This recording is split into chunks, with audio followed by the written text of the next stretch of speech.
चीन की राष्ट्रीय जनता, राजनीतिक पृष्ठभूमि इसकी क्या है, चीन की राजनीतिक व्यवस्था का परिचय, इसके प्रमुख प्रतिनिधि, इन सब के बारे में हम जानेंगे। चीन की राष्ट्रीय जनता, जनता यानी कि चीन में रहने वाले लोग, जो वहाँ की जनता है, यानी कि जो वहाँ शासन व्यवस्था है उसके अनुरूप चलने वाले लोग। तो राष्ट्रीय जनता के बारे में क्या बताया है, इसकी पृष्ठभूमि क्या है। चीन में 1949 की साम्यवादी क्रांति के बाद जनवादी चीन गणराज्य की स्थापना हुई। 1949 से 1954 तक चीन का कोई स्थायी संविधान नहीं है। 1954 में वहाँ पहली बार समाजवादी संविधान लागू किया गया। चीन से पहले रूस में साम्यवादी क्रांति हुई थी। यहाँ 1936 का समाजवादी संविधान प्रचलित था, यानी कि पहले क्या था, 1954 से पहले समाजवादी संविधान प्रचलित था, यानी कि समाजवादी संविधान को महत्व दिया गया था। चीन की साम्यवादी क्रांति में रूस की प्रेरणा और सहायता दोनों का हाथ रहा, यानी कि जो साम्यवादी क्रांति आई उसमें रूस की बहुत अधिक महत्वपूर्ण स्थान रखता है। चीन का 1954 का संविधान रूस के 1936 के संविधान के अनुरूप बनाया गया। जो चीन का संविधान है रूस के संविधान से लिया गया। उनका वर्तमान संविधान 1982 का संविधान है। अब आगे क्या दिया है, चीन की राजनीतिक व्यवस्था का परिचय। अब चीन की राजनीतिक व्यवस्था कैसी है। 1954 का संविधान साम्यवादी क्रांतिकारियों की आकांक्षाओं को, यानी कि आकांक्षाएं, इच्छाओं को व्यक्त करता था। इसमें अर्थव्यवस्था के समाजीकरण और लोकतंत्र की चर्चा की गई थी। रूस के 1936 के संविधान की तरह साम्यवादी दल की प्रधानता थी। नागरिकों के अधिकार और कर्तव्य रूस के संविधान की तरह निर्धारित किए गए थे, यानी कि इसमें क्या बताया है कि सब कुछ रूस से इसकी तुलना की गई है। रूस का संविधान जो है वो ग्रहण किया गया है, उसके जो नियम है किसकी तरह, रूस के संविधान की तरह। नागरिकों के अधिकार और कर्तव्य रूस के संविधान की तरह, यानी कि उनसे लिए गए हैं।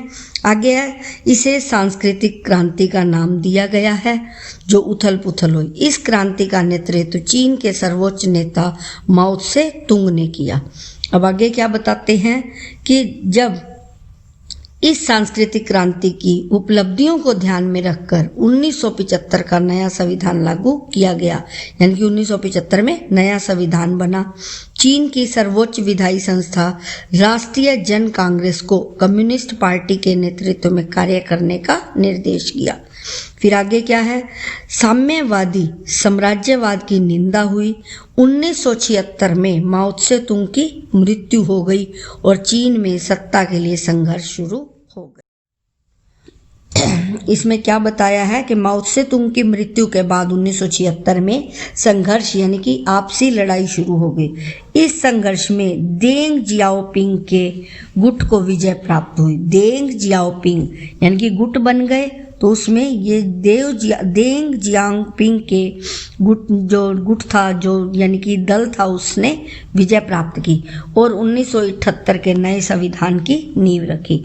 माओ त्से तुंग का शासनकाल सराहा गया, लेकिन सांस्कृतिक क्रांति की निंदा हुई। चीन का वर्तमान संविधान 1982 में अपनाया गया, जो अभी तक वर्तमान में भी चल रहा है, यानी कि जो 1982 का संविधान है वो अब तक चल रहा है। यह संविधान पिछले दोनों संविधानों से बड़ा है। फिर 2013 में शी जिनपिंग को परम उच्च नेता की पदवी दी गई। इनका जन्म 1953 में हुआ और 2018 से इनके पद की अवधि अनिश्चित काल तक बढ़ा दी गई। 2018 में क्या है कि अनिश्चित काल तक ये शासन करेंगे। 1982 के संविधान के अंतर्गत राज्य का बुनियादी कानून घोषित किया गया। आगे क्या बताया है कि इन्होंने जो आर्थिक, सामाजिक और सांस्कृतिक गतिविधियों पर भी इन्हीं का ही नियंत्रण है। किसका, जो शी जिनपिंग का।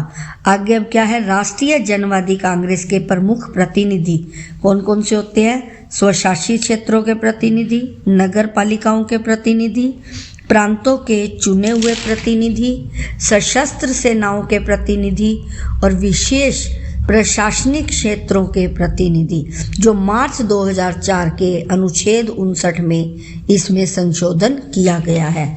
इसकी जो पॉइंट है, इसकी डिटेल आप अपने आप स्वयं बनाकर लिखेंगे।